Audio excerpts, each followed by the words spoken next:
Olá, meu povo do terceiro ano, tudo bem? Espero que vocês estejam bem e eu estou com saudade de vocês. Não vejo a hora de voltar tudo ao normal para a gente poder se ver e a professora poder explicar mais o conteúdo para vocês. Eu sei que está bem complicado, química não é uma matéria muito assim fácil de entender sozinha, mas por isso eu peço que vocês assistam aos vídeos, né? Participem façam as atividades e mandem recadinhos para a professora, que a professora ajuda vocês, beleza? Então a gente vai começar agora a estudar uma função por vez. A gente vai começar pelos hidrocarbonetos, tá? Os hidrocarbonetos, como o próprio nome já diz, são compostos que têm somente carbono e hidrogênio na sua composição. Dependendo do tipo de ligação que eles tenham e o tipo da cadeia, se ela é aberta ou fechada, ela vai ter um nome característico, uma função característica. A primeira delas é os alcanos, são os alcanos, tá? Ou também chamados de hidrocarbonetos parafínicos ou parafinas, tá? Os alcanos são cadeias abertas, saturadas. O que é saturado? Quando só tem só um risquinho entre os carbonos, ligações simples, né? E eles são chamados de parafínicos porque significa pouco reativos, pouca afinidade, tá? Por que eles são pouco reativos? Olha só, se eu tenho uma cadeia de alcanos, todas as ligações aqui para fechar, os 8 elétrons da última camada e tal, né? Eles já estão aqui completos, certo? Quando vem um átomo de fora, né, um radical livre, por exemplo, o cloro, e ele quer se ligar, eu vou precisar desprender de uma enorme quantidade de energia para romper uma ligação qualquer, tirar esse átomo, colocar esse átomo aqui e deixar aquele outro de hidrogênio separado da minha molécula. Então é quase inviável, tá? Ela não vai acontecer assim fácil, espontaneamente. Então eles são pouco reativos, tá? Muito bem. Outras características. Os alcanos, então, eles vão ter essa formulazinha geral. Para que serve essa formulazinha geral? Vamos supor que eu tenho um problema que diz assim, ó, que você tem 50 átomos de carbono e ele quer que você dê a fórmula molecular. Lembrando lá, a fórmula molecular é o total de C e o total de H da minha molécula, né? Aliás, é o total de todos os átomos que tem envolvido, mas como eu estou falando só de um hidrocarboneto, é só C e H. Então eu já sei que o C é 50, mas e o H? Você já pensou, você num Enem, num vestibular, pegar uma folha lá e começar 50 Cs e distribuir H para ver, contar quantos, né? E ainda corre risco por causa do nervoso, falta de tempo, o quê? Perder tempo, de errar? Olha só, a fórmula geral me diz que o N é o número de carbonos. Então, se o N é o número de carbonos, eu jogo nessa formulazinha aqui, ó. C, 50, H, 2 vezes o 50, mais 2. Eu já descobri que aqui vai me dar 102. 2 vezes 50, 100. Mais 2, 102. Então, eu já consigo de cara e com certeza acertar a minha fórmula molecular, tá? Bom, outra característica é que os hidrocarbonetos na temperatura ambiente, se eles tiverem de 1 a 4 átomos de carbono, eles são gasosos. De 5 a 16, eles são líquidos. E de 16 em diante, eu vou ter hidrocarbonetos do tipo alcano sólidos. Isso é a temperatura ambiente, tá?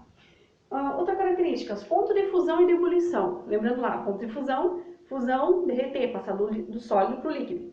E a ebulição é a passagem do líquido para o gás, certo? Então, ele vai aumentar esse ponto de ebulição e de fusão quanto maior for a minha cadeia.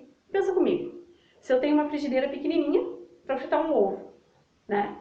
Essa frigideirinha pequenininha, eu vou fritar ele muito mais rápido que se eu pegar uma frigideira bem grandona, né?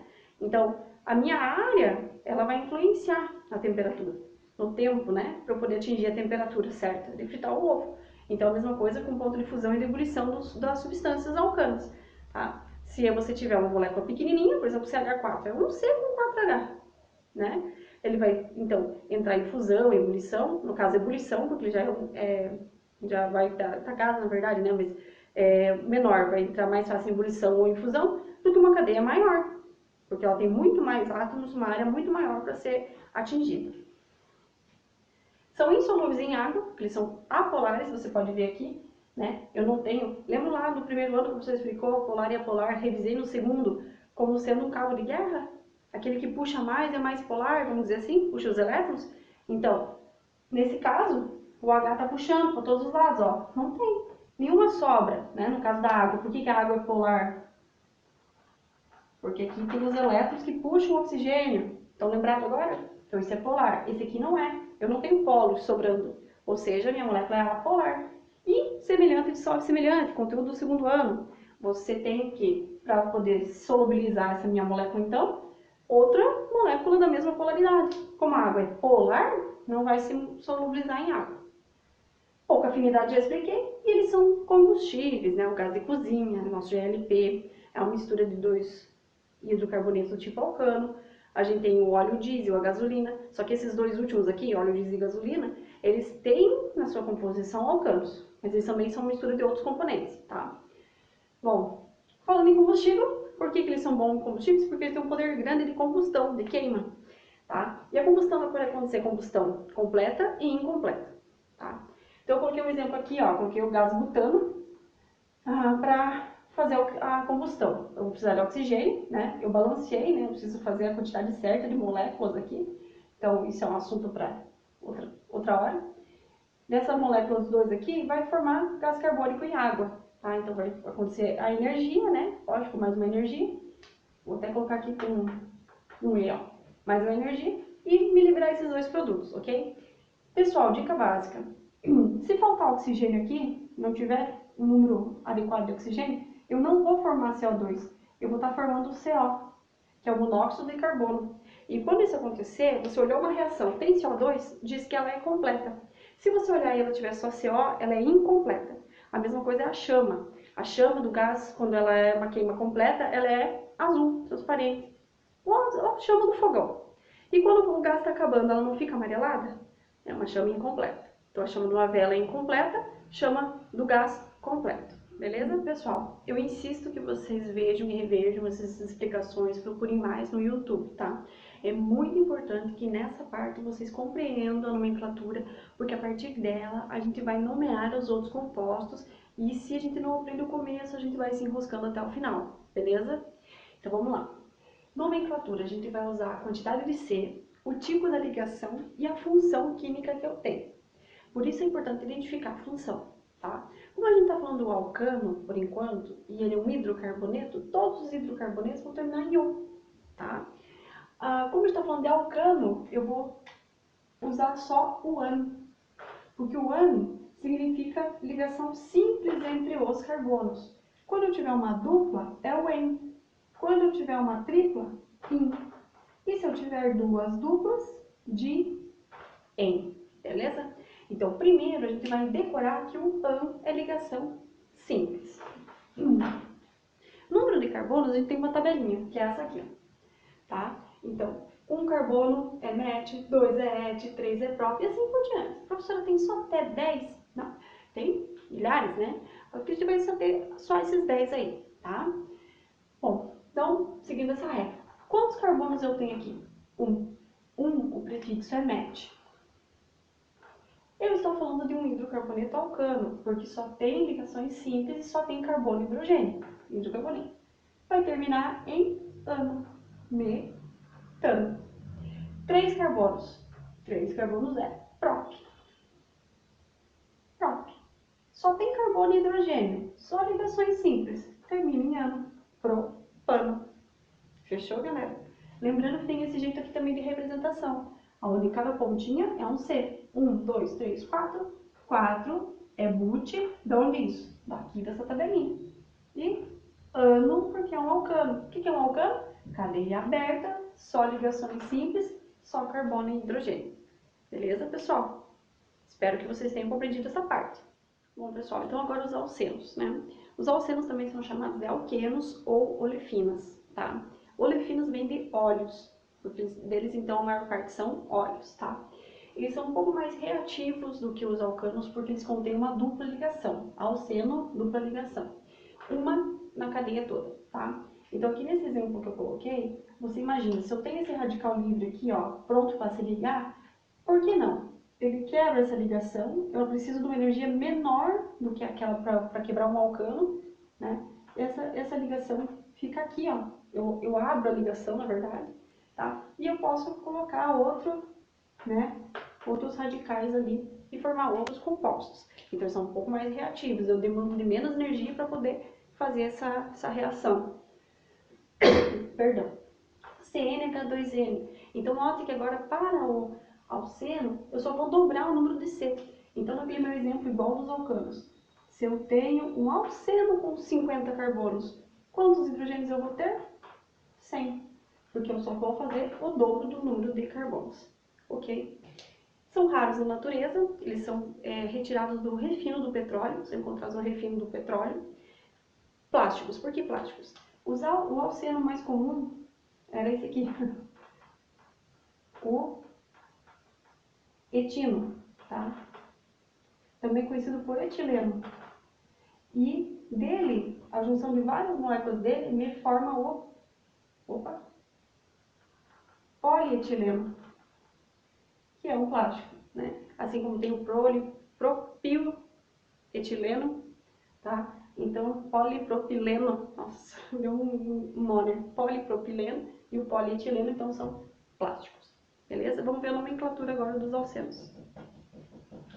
Então, a nomenclatura dos alcenos, a gente vai fazer o mesmo esquema. Prefixo, que é o número de carbono. Agora nós vamos trocar o ão por en e termina em o ainda, porque ainda se trata de um hidrocarboneto. Nós vamos fazer assim, ó. Conta 2 carbonos, né? 2 carbonos é et, uma dupla ligação em e termina em o, eteno. Agora vamos prestar atenção nesses dois exemplos aqui. Cada ponto é um C. Só que vocês percebem que é o mesmo desenho com a diferença da posição da dupla. Então agora eu preciso numerar os meus carbonos para dizer aonde que a dupla está. Eu sempre vou começar mais perto dela. Então nesse caso aqui, esse vai ser o carbono 1 e esse é o 2. Porque a dupla está aqui, tá? 3, 4, 5, 6. Então eu tenho um total de 6 carbonos. 6 é X. Aonde que a dupla está? Entre o 1 e o 2. Você sempre vai pegar o menor número, 1, e termina em eno, normalmente. Então o que mudou agora? Eu vou colocar a posição da minha dupla. Detalhe, quando é o número 1, eu não preciso registrar, tá? Por isso que esse aqui ficou eteno, não ficou eti1eno. Quando ela não é número 1, então vamos ver qual é o caminho mais fácil, mais perto para chegar na dupla. 1, 2, 3, 1, 2, 3, tanto faz. Começa a dupla no 3. Então são 6 carbonos X, 3 eno. Então você tem que ter noção que X significa sequência de 6 carbonos. No terceiro carbono, uma dupla, só carbono e hidrogênio. Beleza? Mais um exemplo aqui, ó.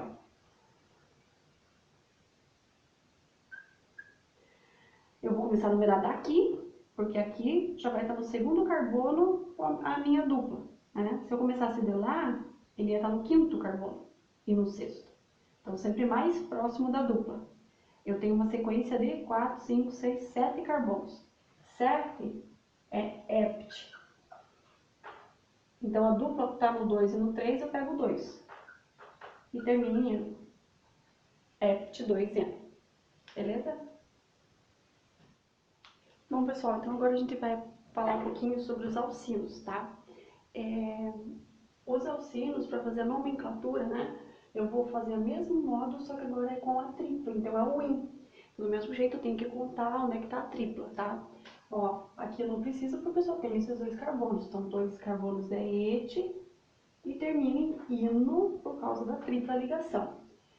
Aqui eu tenho 1, 2, 3, 4, 5, né? Vocês podem perceber que a tripla, se eu começar aqui, ela vai aparecer no carbono 3, entre o 3 e o 4. Se eu começar a numeração daqui, ele está entre o 2 e o 3. Carbono número 2 e carbono número 3. Então, eu vou usar sempre o menor número, o número 2. Né? 5 carbonos é pente. Então, aqui eu tenho pente, 2, ino. Tá? Porque no número 2 começa o in, que é a tripla. Aqui, obviamente, esse aqui vai ser o meu. Né? Como ele está no carbono, no primeiro carbono, eu não preciso numerar. 3, 4, 5, 6, 7. 7 carbonos é hept, heptino. Não preciso numerar, porque ele está no número 1, tá? Mas se você colocar hept, ino, também não vai ter problema. Uma coisa que eu queria chamar a atenção de vocês é isso aqui. Existe alcino verdadeiro e alcino falso. O alcino verdadeiro é aquele que tem o carbono que tem a tripla, pelo menos um dos 2 carbonos tem um átomo de hidrogênio. Então, ele é considerado como alcino verdadeiro, certo? E, caso isso não aconteça, ó, os carbonos que têm a tripla não têm hidrogênios ligados, têm carbonos ligados. Aí ele é chamado de alcino falso, beleza? beleza? Então, essa é uma classificação de alcínios. Pessoal, vejam, revejam, treinem, beleza? Alcadienos. Alcadienos a gente encontra como um exemplo, uma borracha sintética bem resistente, tá? Borrachas, né, em geral. A fórmula geral dele é o CnH2n-2, igual ao dos alcínios, tá? Então, se eu tiver um exemplo de 50 carbonos, é o dobro menos 2, 98. Essa vai ser minha fórmula molecular, tá? O que eu tenho para dizer na nomenclatura? Número de carbono, de mais O. Então, segue a mesma coisa. Tem que numerar onde estão as duplas. E só que agora, em vez de ter terminação em "en" ou "in", vai ser de de duas duplas, tá? Então, aqui, ó. Eu numero sempre mais perto de uma das duplas, ó. Lá não poderia ser, porque você ia começar no 2 e no 3, ó. Né? 1, 2, 3, ó. 2 e 3. Aqui eu já estou na 1 e na 2 a dupla. Então, eu tenho dupla entre o 1 e o 2, entre o 4 e o 5. Então, tenho 6 carbonos. 6 é X. Aí eu vou ter dupla no 1, pega o menor número, né? E no 4. De eno, duas duplas, tá? Aqui, alguns autores pedem pra gente colocar o A. Só por questão de sonoridade. Quando tem duas consoantes aqui, ó, a gente coloca um A, tá? Hexa 1, 4 de eno. Aqui é a única situação que o 1 vai aparecer. Porque se eu tenho duas duplas, uma está onde? Não posso deixar só o número 4. A outra vai me restar dúvida. Então, eu preciso pôr 1 e 4. Nesse caso aqui, né, tanto faz. Eu tenho entre o 1 e o 2, e o 2 e o 3. Então, eu vou considerar o 1 e o 2. Porque são os menores números. 3 carbonos é prop. Tirei daqui. Agora, coloco o A, lembra? Só por questão de sonoridade. 1, 2, de eno. Número mais perto da dupla, obviamente que aqui é a mais perto. Então, eu tenho no 1 e no 2, escolho 1. Entre o 3 e o 4, 3, 5, 6 carbonos, né? Então, vocês vejam aqui, hexa, 1, 3, de eno, né? Quase parecidinho com esse de cima aqui, tá? Então, esses seriam os alcadienos. Beleza, pessoal? Então, além disso, eu vou mostrar para vocês que eu posso também ter os ciclos desses hidrocarbonetos, tá? Então, vamos começar pelo primeiro, né? Alcano. O que é um alcano? Só carbono e hidrogênio, só ligação simples, cadeia aberta. Quando eu tiver, então, ele na cadeia fechada, só carbono e hidrogênio, só ligação simples, eu tenho um ciclano ou cicloalcano. Bom, se isso aqui fosse assim, o nome seria butano. But de 4 carbonos, ano porque é um alcano. Como eu estou fazendo um ciclo dos 4, o nome é ciclobutano. Só vai a palavrinha ciclo na frente. O mesmo dos alcenos. O que é um alceno? Tem que ter uma dupla ligação. Como seria o nome desse? Propeno. Então, se eu fizer um ciclo de... Opa! 3 carbonos tem que ser um triângulo, professor. Se eu fizer um ciclo desses 3 carbonos, né, ele vai ser o ciclo propeno. Então, note que como ele não tem ponta, sempre ele vai estar no número 1. A dupla ou a tripla, tá? Então, a mesma coisa com 3, né? 3, 4, 3, 4, tá? É um ciclino. Esse aqui, então, cicleno, ciclo do alceno. E esse é um ciclino, ciclo do alcino. Então, exemplo aqui, 4, ó, né? Esse aqui seria o but 2 ino. No número 2 está a dupla. Aqui já é o ciclobutino. Por que aqui não vai o 2? Porque onde que começa a contagem? Mais perto da tripla, então ele sempre vai estar no número 1 quando é um ciclo. Tá, pessoal? Espero que vocês tenham aproveitado a aula de hoje. Qualquer dúvida, o professor está disponível. Vamos trabalhar agora com cadeias que não são mais normais, são ramificadas. Cadeias normais eram aquelas que eu expliquei na nomenclatura até agora, que eram então cadeias que só tem carbono primário e secundário. Agora nossas cadeias vão apresentar um terciário ou um quaternário pelo menos, tá? Então aqui, ó, coloquei uns exemplos para vocês. Antes, a gente tem que entender que existe um negócio chamado radicais orgânicos, tá? O que é esses radicais orgânicos? São, aqui nesse caso, são os alquilos que a gente chama. Esse CH3 é um C só, né? Só um carbono, com 3 hidrogênios, ou seja, ele está pronto aqui para fazer uma nova ligação. Ele é um radical livre, ele vai se engatar em alguma cadeia. Quando você tiver 2, o nome é etil. Quando tiver 3 é propil. Então vai seguir essa mesma lista aqui, só que agora a terminação é em il, porque é ele que vai estar engatado na tua cadeia principal, tá? Bom, então eu vou apagar aqui para vocês entenderem melhor. O primeiro exemplo que eu estava dando para vocês era assim, não era? Então o que agora aconteceu? Esse radical livre veio e se engatou aqui, tá? Então eu tenho um radical a mais na minha cadeia. Quando você tem 3 carbonos, ele pode estar ligado assim, aqui na ponta, ó, tá? Ou ele pode estar ligado aqui pelo meio, ó. Ou a ligação veio aqui, ó, tá vendo? Ó, ele está ligado no segundo carbono. 1, 2, 3. 1, está ligado no primeiro carbono. Quando está no primeiro, 3 carbonos é próprio, termina em il. Quando ele está ligado aqui no meio, ele está ligado no carbono, então, segundo, no secundário. Então, ele é o S-propil, ou sec-propil, ou isopropil. O mais comum é isopropil, tá? Bom, vamos lá, né? Eu vou passar depois para vocês o passo a passo, tá? Tipo, primeiro faz o que, depois faz como, para vocês seguirem. Então, primeira coisa, você vai achar a cadeia principal e quem são os radicais. Tá? Então, o que é a cadeia principal? É a tua sequência mais longa de carbonos. Então, imagina que isso aqui fosse uma rua, tá? E aqui são as entradas da tua rua, né? Aqui, aqui e aqui, que são as pontas. Qual ponta te leva ao caminho mais longo? Só que esse caminho você vai percorrer e você não pode ir e voltar. Se você dobrar, você tem que ir até o final da rua e parar. Tá? Então veja aqui, ó. Se você começar daqui e for para a esquerda, acabou aqui teu passeio, você não pode voltar. Né? Então, ou é assim, ou é reto, ou é de lá para cá. São as 3 únicas opções que eu tenho. Qual delas é o caminho mais longo? Já dá para ver que é reto, né? Ó. Então, o que nós vamos ver aqui?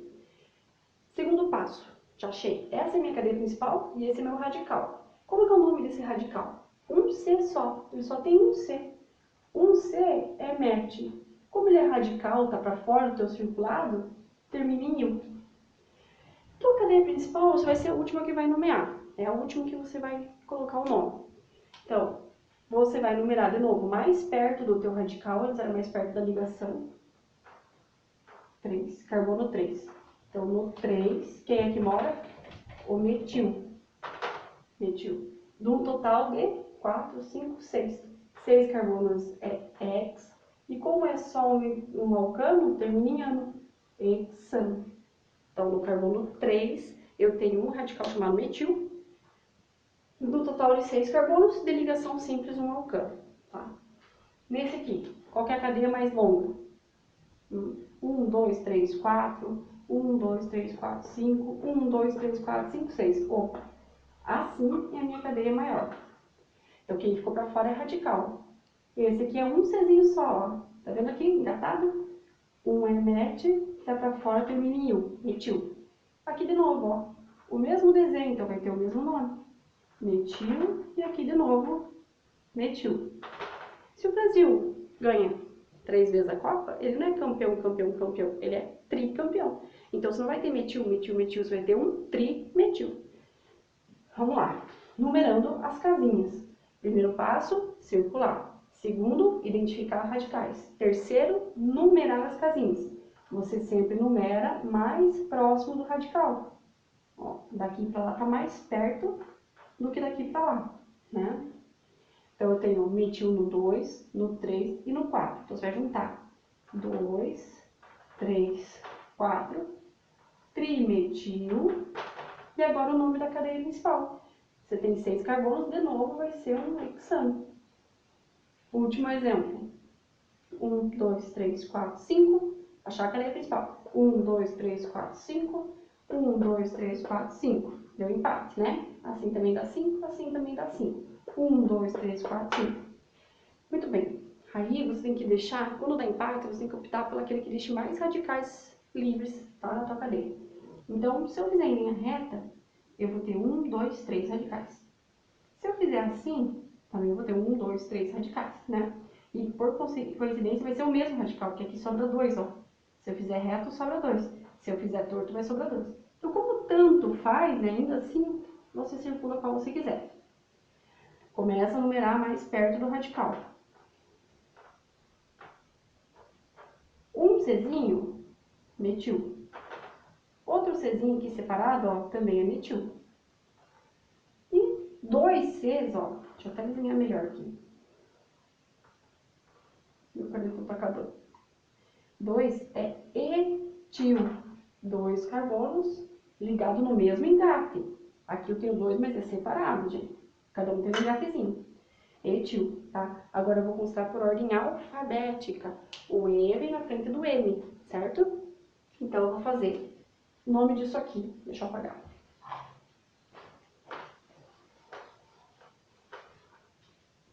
Nome disso. No 3, etil. Para não ficar metil, metil junto, lembra? Então vai ficar dimetil. 2 e o outro tá, um tá no 2 e o outro também tá no 2. Então é 2,2. 2 vezes o mesmo número, professora. 2 vezes o mesmo número. Dimetil. 5 carbonos. 5 é pentano. Então, tanto para o alcano, para o alceno, para o alcino, vai seguir a mesma lógica. Vocês percebam que o nome desse circulado é o final que a gente já aprendeu. Então, se eu tivesse uma dupla ligação aqui, a prioridade era a contagem da numeração mais perto da dupla, depois mais perto do radical, tá? O mesmo para uma tripla ligação. Tranquilo, pessoal? Pessoal, então só para não ficar sem esse exemplo do que eu falei, tá? Ó, agora eu tenho tripla e tenho radicais, tenho dupla e tenho radicais. Então, a minha cadeia é obrigatória passar pela ligação dupla ou tripla. Então, qual que é o caminho mais longo? Ou reto ou para baixo, vai dar a mesma coisa, tá? Numerar mais próximo da tripla ligação, tá? Da insaturação. Antes era mais perto do radical, agora é mais perto da tripla. Tá? Se der empate, tanto fizer, aí é mais perto do radical. Então, aqui, carbono 1, carbono 2, carbono 3, 4, 5, 6. Tudo que eu estou fazendo até agora não é nomear, eu estou organizando para eu nomear, tá? Então, agora é que eu vou começar com o nome. Ó, ainda, aliás, estou me organizando, porque eu vou olhar quem que são os radicais. Ó, 2 é etil, 1 é metil, certo? Um Czinho só. Então, vamos lá. Agora eu vou nomear. No carbono 4, que é por ordem alfabética, eu tenho o etil. No carbono 4 também eu tenho um metil. No total de 6 carbonos, que é X. Eu tenho uma tripla, que é ino, entre o 2 e o 3. Eu pego o menor número, que é o 2, e coloco ino. Tá? Aqui, caminho maior, certo? Tem que começar por aqui. Então, carbono 1, mais próximo da dupla, tá? Então, aqui eu tenho metil, metil, metil. Metil é um engafezinho de um Czinho. Eu tenho trimetil. Aonde que eles estão? No número 2, no número 3 e no número 4. 3 metil. 5 carbonos é pente. Aonde que está a dupla? No 1 e no 2. Então, não preciso pôr porque é número 1 o menor número. Penteno, porque dupla é eno. Bom, agora eu tenho alguns exemplos desses hidrocarbonetos. Eu peguei assim os mais comuns, mais importantes, ligados ao nosso dia a dia também, tá? Então, de alcanos a gente tem o metano, que é o gás metano, né? Ele é proveniente da decomposição de materiais, né? Vegetais e orgânicos. Ele é canalizado muitas vezes em lixões para que não haja uma combustão, né? Uma explosão, tá? Também está presente no pum. E ele também faz parte da lenda do boitatá, né? Como ele é produzido de restos de organismos vivos e vegetais, a decomposição cadavérica também libera esse gás. Então, antigamente, nos cemitérios de interior, assim, onde havia só aquele morrinho de terra e tal, não tinha uma estrutura mais, né, completa, esse gás passava então, pelos poros da terra e no tempo muito seco se inflamava, então dava a impressão daquela bola de fogo. Por isso a lenda do boitatá, certo? Ele também é conhecido como gás grisu ou gás dos pântanos, porque nos pântanos também tem esse fenômeno de podridão, vamos dizer assim. O propano e o butano, né, também é um gás, né, ele não passa até 4 carbonos, a gente já estudou que é gás. Então esses dois são componentes do GLP, do gás liquefeito de petróleo, que é o gás de cozinha. O C8H18, que é um dos componentes da gasolina, tá? Então também é um hidrocarboneto importante. O alceno, a gente tem como exemplo principal o eteno, tá? Com 2 carbonos, eteno, ou também conhecido por etileno, ele é responsável pelo amadurecimento das frutas. Então você sabe que se você compra uma penca de banana muito verde e você quer para amanhã ela madura, você colocar ela em volta de papel jornal e guardar, ela vai amadurecer mais rápido do que se você deixar lá só sem nada, né? Por quê? Porque a própria planta libera esse gás para amadurecer a sua fruta. Então se você abafa, você está fazendo com que haja uma concentração maior ali desse gás retido na fruta, tá? O mesmo também é colocado em câmaras frias, muitas vezes, por exemplo, a maçã, né? Então ele põe ali na câmara fria junto com o gás de refrigeração para que no transporte já vá fazendo esse amadurecimento das frutas. Alcino ou acetileno, né? Fórmula C2H2, ele é também conhecido como carbureto, tá? O pessoal usa para fazer solda. Ele é um gás ali, né? Ele é uma pedrinha, na verdade, na verdade é assim, é o carbeto de cálcio, que é uma pedrinha, é colocado, quando colocado em água, ele solta esse gás. E é esse gás que se inflama e é usado então para fazer solda. Ou também aquelas lanternas de capacete para explorar cavernas e tal, então isso também tem o nosso acetileno, beleza? Algumas aplicações.